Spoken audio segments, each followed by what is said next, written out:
The Gospel of Luke, Chapter 8. I am thrilled to take you on a journey through one of the most powerful chapters in the New Testament, the Gospel of Luke, Chapter 8. This chapter is filled with moments that touch on the core of our human experience, our struggles, our fears, our hopes, and our faith. Through parables, miracles, and powerful teachings, Jesus guides us in understanding how to live a life rooted in faith, resilience, and love. As we explore this chapter together, I invite you to open your hearts to the message within and consider how these lessons can transform your everyday life. The Parable of the Sower. We begin with one of Jesus' most well-known teachings, the parable of the sower. Jesus tells of a farmer who scatters seeds which fall onto different types of ground: the path, rocky soil, among thorns, and finally, on good soil. And the seeds represent the Word of God, and the different soils symbolize the conditions of our heart. Now, when seeds fall on the path, they are trampled on and eaten by birds. This represents people who hear the word, but do not understand it. The message goes in one ear and out the other, easily snatched away by doubt or distraction. Seeds on rocky soil sprout quickly but have no root, so they wither away under the sun's heat. These are people who receive the word with joy, but give up when challenges or hardships come. They lack a foundation of faith that can sustain them during difficult times. Seeds that fall among thorns grow, but are eventually choked by the weeds. These are those who let worries, riches, and the pleasures of life take precedence over their spiritual growth.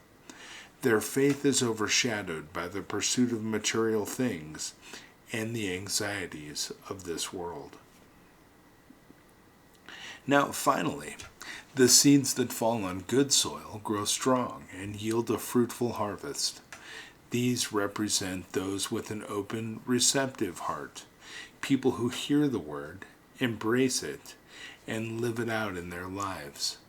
They allow their faith to shape their actions and, in turn, become a blessing to others. Now, the key takeaway here is to examine the state of your own heart. Are you nurturing your faith so that it can grow deep roots? Or are you letting life's distractions and challenges prevent it from flourishing? We are called to cultivate good soil within us, to nurture a faith that can withstand trials and produce a life full of purpose and impact. The power of faith, the woman with the issue of blood.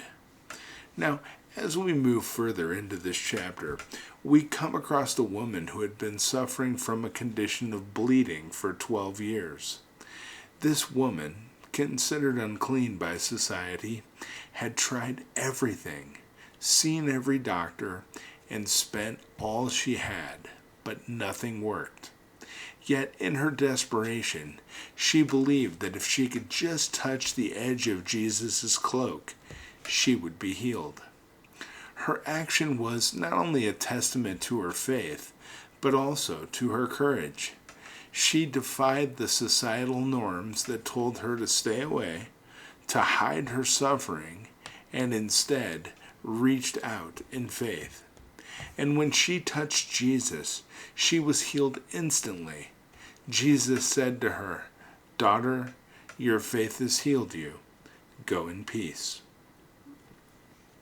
Now, this powerful encounter teaches us that faith is not passive. It requires action.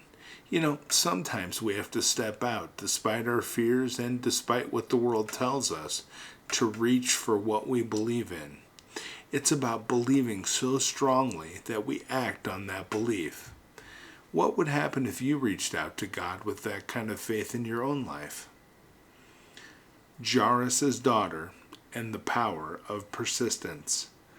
Immediately after healing the woman, Jesus turns his attention to Jairus, a synagogue leader whose daughter was gravely ill.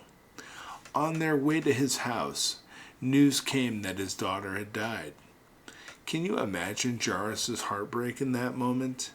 But Jesus turned to him and said, "Don't be afraid, just believe, and she will be healed." Jesus entered the house, took the child by the hand, and spoke to her, saying, "My child, get up." And she came back to life. This miracle emphasizes the importance of persistence and faith.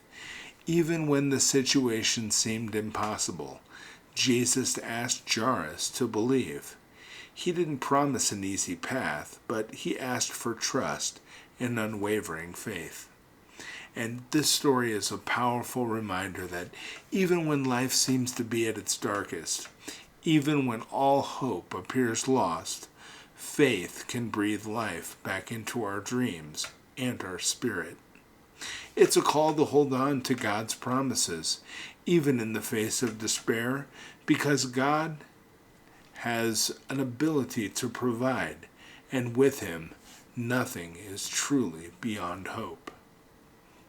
The light of the lamp.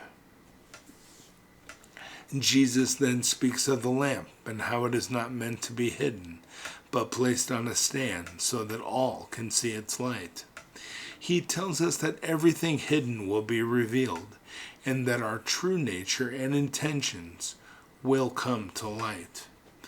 Now, this teaching is a challenge for each of us to live authentically.